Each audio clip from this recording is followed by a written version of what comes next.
Hi అండి, welcome to my channel my kitchen. నేను miss కన్య. ఈరోజు మనం మామిడికాయతో చేపల పులుసు అండి. చాలా బాగుంటుంది. అన్నంలోకి ఈవెన్ చపాతీల్లో కూడా చాలా బాగుంటుంది. నేను చేసినట్టు సింపుల్గా చేసుకుంటే టేస్ట్ అదిరిపోతుంది అంతే. ఒకసారి ట్రై చేయండి. అలాగే ఈ కర్రీని ట్రై చేసి మీ ఫీడ్బ్యాక్ని కామెంట్ సెక్షన్లో కామెంట్ చేయండి. ముందుగా చేప ముక్కలను తీసుకోండి.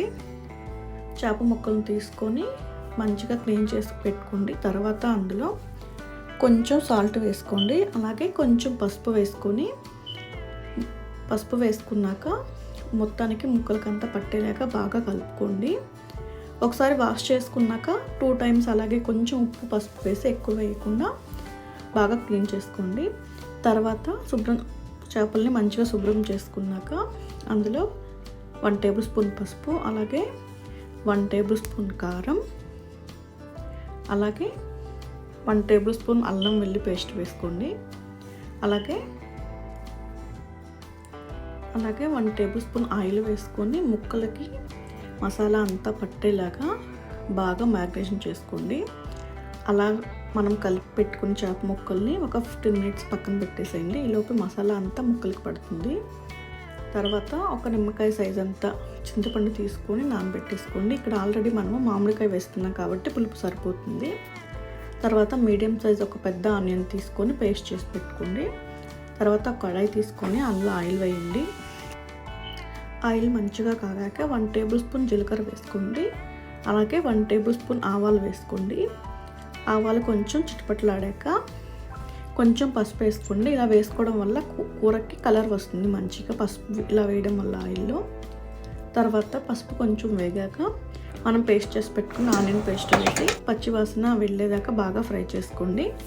తర్వాత మీడియం సైజు ఒక టమాటో తీసుకొని సన్నగా కట్ చేసుకొని అందులో వేసేసుకొని ఒక 10 మినిట్స్ మంచిగా ఫ్రై అయ్యేదాకా మూత పెట్టేసుకొని ఉడికించుకోండి. తర్వాత అందులో ఆల్రెడీ మనం ఇందాక మ్యారినేషన్ సాల్ట్ వేసుకున్నాం కదండి, కొంచెం సాల్ట్ అలాగే రుచికి తగినంత కారం చూసి వేసుకోండి. అన్నీ వేసుకున్నాక బాగా కలుపుకోండి.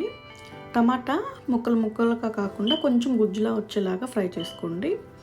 తర్వాత పచ్చిమిర్చి వేసుకోండి. కొంచెం పచ్చిమిర్చి వేసుకుని ఒక 2 మినిట్స్ ఫ్రై చేసుకున్నాక మనం మ్యారినేషన్ చేసుకున్న చేప ముక్కల్ని వేసుకున్నాక ఒక 2 మినిట్స్ అటు ఇటు టర్న్ చేసుకొని ఒక 5 మినిట్స్ ఉడికించుకోండి.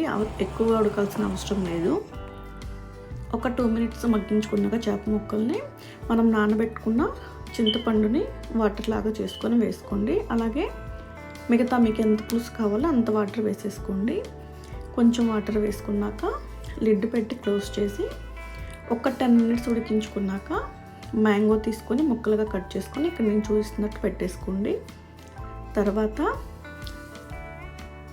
తర్వాత సిమ్లో పెట్టి గరిటె పెట్టి కదపకుండా ఇక్కడ నేను చూపిస్తున్నట్టు ఒకసారి ఇలా తిప్పుకొని ఇంకొక 10 మినిట్స్ పాటు ఉడికించుకుంటే చాలా సింపుల్గా అయిపోతుంది. తర్వాత లాస్ట్లో కొంచెం కరివేపాకు రెమ్మలు వేసుకోండి. ఇలా వేయడం వల్ల కూరకు మంచి టేస్ట్ వస్తుంది.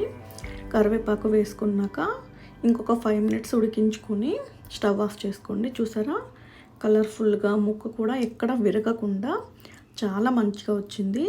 అంతే అండి, చాలా సింపుల్గా అయిపోతుంది. ఇది అన్నంలోకి చపాతీలో కూడా బాగుంటుంది. ఇది వెంటనే తినడం కన్నా నెక్స్ట్ డే తింటే ఈ పులుసు అనేది మ్యాంగో ఫ్లేవర్ అనేది పులుసుకు పట్టి టేస్ట్ చాలా బాగుంటుంది. తర్వాత ఒక గిన్నె తీసుకొని ఫిష్ ముక్కల్ని వేసేసుకోండి. చూసారా, ఇక్కడ ఫిష్ ముక్క ఎక్కడ కొంచెం కూడా చెదరకుండా వచ్చింది. అంతే అండి, చిన్న టిప్స్ ఫాలో అయ్యి చేపల పులుసు పెట్టుకుంటే చాలా బాగుంటుంది. మా వీడియోస్ కనుక మీకు నచ్చినట్లయితే లైక్ చేయండి, షేర్ చేయండి, అలాగే సబ్స్క్రైబ్ చేసుకోండి. మరిన్ని వీడియో కోసం మై కిచెన్ ఛానల్ని సబ్స్క్రైబ్ చేసుకోండి.